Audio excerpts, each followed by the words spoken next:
madaxweyne ku-xigeenka dowlad goboleedka Hirshabelle Cali Cabdullaahi Xuseen Cali Gudlaabe ayaa maanta waxa uu dib ugu soo laabtay magaalada Joor ee caasimadda maamulka Hirshabelle. wafdi uu hogaaminayay madaxweyne ku-xigeenka maamulka Hirshabelle Cali Gudlaabe Xuseen ayaa garoonka degmada Joor waxaa ku soo dhaweeyay guddoonka baarlamaanka Hirshabelle mas'uuliin ka tirsan labada gole ee dowlad goboleedka Hirshabelle, maamulka gobolka Shabeellaha Dhexe kan degmada Joor, barbaarta gaashaman ee gobolka iyo marti sharaf kale. soo dhaweyn kadib wafdiga uu hogaaminayay madaxweyne ku-xigeenka Hirshabelle Cali Gudlaabe Xuseen ayaa waxaa loo soo galbiyay xarunta madaxtooyada ee dowlad goboleedka Hirshabelle.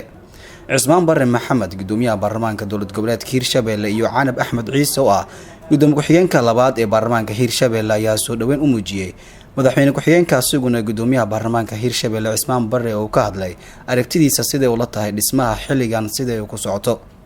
waxaan leeyahay hambaliyo gudoomiye madaxweyne iyo waftigaaga qaaliga soo dhawaada caasimadii Hirshabelle ku soo dhawaada dawladii Hirshabelle oo dib u dhiskeedii aad hadda jecelahay. maalmahan food inuu soo haayo waxaad la socotiin in guddiga qabanqaabada uu sameeyay muxuu ahaa madaxweyne jadwal kaasoo qeexaya habka ama habraaca loo marayo doorashada Hirshabelle. waxaan rabaa shacabka reer Hirshabelle inta halka joogtay inaan u sheego waqtigii Hirshabelle waa uu dhamaaday 9kii bishii Oktoobar uu ku dhamaaday. dadka marka xoogaha dhaliishka muujinayo annagoo 4 sano joognay oo hadda ay hortaageen xildhibaanadii Hirshabelle ayaa waxaan diyaar u nahay in Hirshabelle cusub la sameeyo oo baarlamaan cusub.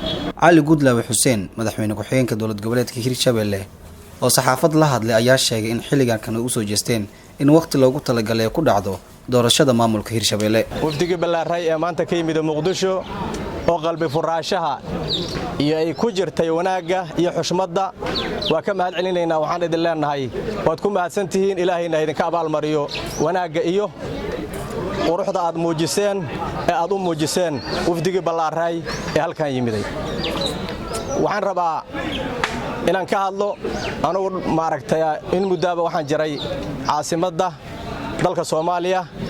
waxaan u jirana howlo shaqay aheeday oo ay ugu horeyso sidaad ogtihiin Hirshabelle waqtigii 4 sano ahay waa gabagabo oo waa dhamaayay sidii Hirshabelle kale dib loogu dhisi lahaay baarlamaankii labaad ee dowlad goboleedka Hirshabelle loo aasaasi lahaay baarlamaankuna uu dooran lahaay gudoonkii iyo maaragtay madaxweyne ku-xigeenkii qaabka Hirshabelle cusub loo aasaasi lahaay ayaan ugu maqlay Muqdisho.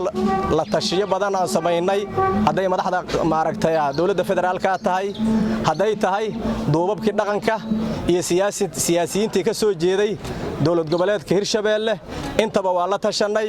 waxaana la isla qaatay Hirshabelle cusub in la dhiso waqtigeedana lagu dhiso sida dastuurka uu qoraayo 4 sanaba mar inay doorasho dhacdaa la rabaa.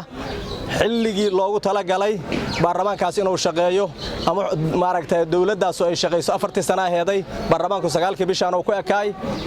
xukuumaddana waxay ku ekaa doontaa 17 bishaan. waxaa laga maarmaana in Hirshabelle cusub la dhiso hadii la raalli ka noqdo. Yusni Maxamed Axmed, Bulsho TV, magaalada Joor.